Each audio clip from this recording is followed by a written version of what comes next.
প্ৰয়াত ৰতন টাটাৰ ৫০০ কোটিৰ সম্পত্তি গ'ল এজন বিশেষ ব্যক্তিৰ হাতলৈ। ৰতন টাটাৰ সম্পত্তিৰ ভাগ বতৰাক দেখি আচৰিত হৈছে দেশবাসী। মোহিনী মোহন দত্ত নামৰ এজন ব্যক্তিক ৫০০ কোটি টকাৰ সম্পত্তি উপহাৰ ৰতন টাটাৰ। কোন এইগৰাকী মোহিনী মোহন দত্ত? দেশৰ অন্যতম আগশাৰীৰ উদ্যোগপতি তথা ধনী ব্যক্তি ৰতন টাটাৰ মৃত্যুৰ সময়ত সকলোৰে মনলৈ অহা আটাইতকৈ স্বাভাৱিক প্ৰশ্নটোৱেই আছিল, কোনে পাব অবিবাহিত ৰতন টাটাৰ শ কোটি টকাৰ সম্পত্তি? হয়তো কোনেও কল্পনা কৰিব পৰা নাছিল যে এজন ৰহস্যময় ব্যক্তিয়ে লাভ কৰিব তেওঁৰ সম্পত্তিৰ প্ৰায় 1/3। সম্পত্তিৰ উইল দেখাৰ পাছতেই হতভম্ব হৈছে সমগ্ৰ টাটা পৰিয়াল।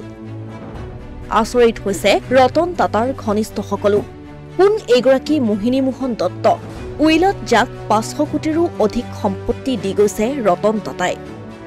পূৰ্বে কোনোদিনেই মোহিনী মোহন দত্তৰ নাম পোহৰলৈ অহা নাছিল। ৰতন টাটাৰ সৈতে তেওঁৰ কি সম্পৰ্ক সেয়াও কোনেও জনা নাছিল। হঠাৎ তেওঁক ৫০০ কোটি টকাৰ সম্পত্তি লিখি দিয়াৰ পাছত কেৱল টাটা পৰিয়ালেই নহয়, সমগ্ৰ দেশ এতিয়া অবাক হৈছে। তথ্য অনুসৰি মোহিনী মোহন দত্ত জামছেদপুৰৰ বাসিন্দা। পেছাত তেওঁ এগৰাকী ব্যৱসায়ী। ষ্টেলিয়ন নামৰ এটা ট্ৰেভেল এজেঞ্চিৰ ৮০% মালিকানা আছিল তেওঁলোকৰ। তাজ হোটেলত কৰ্মজীৱন আৰম্ভ কৰিছিল মোহিনী মোহন দত্তই আৰু তাৰ পাছতেই টাটা ইণ্ডাষ্ট্ৰিজে তেওঁৰ উদ্যোগতেই ষ্টেলিয়ন ট্ৰেভেল এজেঞ্চিত বিনিয়োগ আৰম্ভ কৰিছিল। এই সংস্থাটো পাছলৈ তাজ ট্ৰেভেল ডিভিজনৰ সৈতে সংযুক্ত হৈছিল আৰু তাৰ পাছতেই টাটা কেপিটেলে ব্যৱসায় অধিগ্ৰহণ কৰে আৰু পাছত থমাছ কুক ইণ্ডিয়াক বিক্ৰী কৰি দিয়ে আৰু বৰ্তমান মোহিনী মোহন দত্ত হৈছে এই সংস্থাৰ পৰিচালক।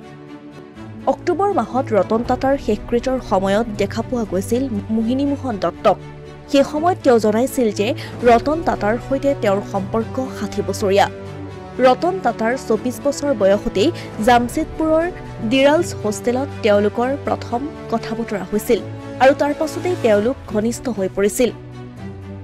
উল্লেখ্য যে টাটাৰ সম্পত্তি গ্ৰহণত সন্মতি জনাইছে মোহিনী মোহন দত্তই, কিন্তু একাংশৰ মতে খুব সহজ নহ'ব তেওঁৰ এই সম্পত্তি লাভৰ প্ৰক্ৰিয়া, কিয়নো তেওঁৰ বিৰুদ্ধে গোচৰ ৰুজু হোৱাৰো সম্ভাৱনা আছে।